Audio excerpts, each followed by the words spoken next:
Saudara, polisi telah menetapkan sopir truk tangki Pertamina sebagai tersangka atas kecelakaan maut di Jalan Trans Yogi Cibubur pada Senin kemarin.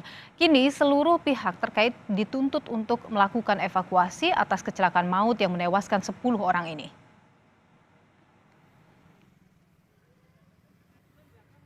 Polisi dan Komite Nasional Keselamatan Transportasi atau KNKT terus mengusut penyebab terjadinya kecelakaan maut antara truk tangki Pertamina dan sejumlah kendaraan di Jalan Transyogi Jatisampurna, Kota Bekasi, Jawa Barat. KNKT melakukan pemeriksaan truk tangki Pertamina untuk mencari penyebab kecelakaan. Ahmad Wildan, Senior Investigate KNKT menjelaskan, pihaknya sudah turun ke lapangan tak lama sejak kecelakaan terjadi. Meski demikian, Wildan menambahkan belum bisa memastikan penyebab kecelakaan tersebut.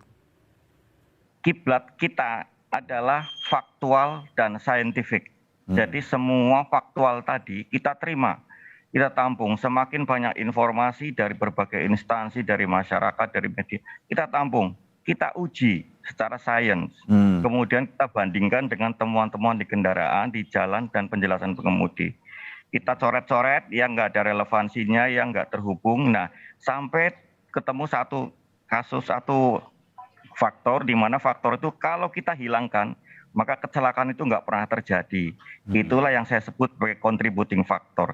Jadi memang cukup berbeda ya Pak ya. Jadi kita benar-benar fokus dan terarah untuk bagaimana apa yang menyebabkan kecelakaan itu terjadi dan bagaimana menghilangkannya. Itu aja Pak.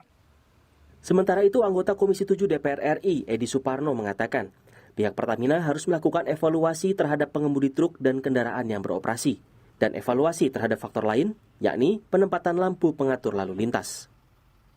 Kami menyampaikan kepada pihak Pertamina untuk memeriksa seluruh kendaraannya, seluruh personelnya, agar betul-betul layak untuk berada di perjalanan dan layak untuk beroperasi.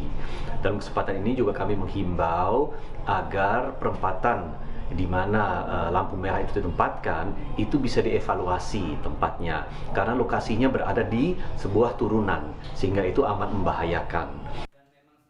Respons yang sama juga disuarakan sejumlah warga. Warga Cibubur pun meminta lampu lalu lintas di depan kawasan Cita Grand Cibubur dipindahkan atau tidak dioperasikan lagi secara permanen. Kami meminta agar lampu merah yang menyebabkan kecelakaan itu ditutup atau dihilangkan. Ganti lampu kuning saja, kedip-kedip, untuk menunjukkan agar hati-hati. Karena jalanan itu turunan, tanjakan, belokan.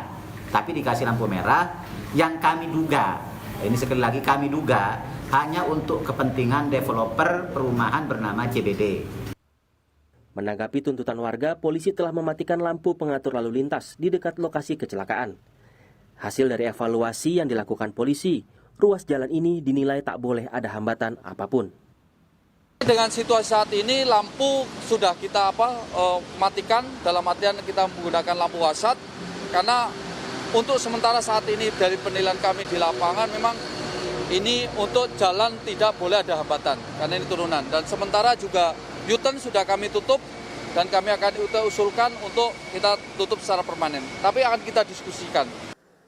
Polisi telah memasang alat pemindai di 13 titik untuk memetakan area kecelakaan maut di Jalan Transyogi Cibubur, Bekasi, Jawa Barat. Dugaan sementara, kecelakaan ini terjadi karena truk mengalami remblong saat melintas di lokasi. Tim Liputan, Kompas TV.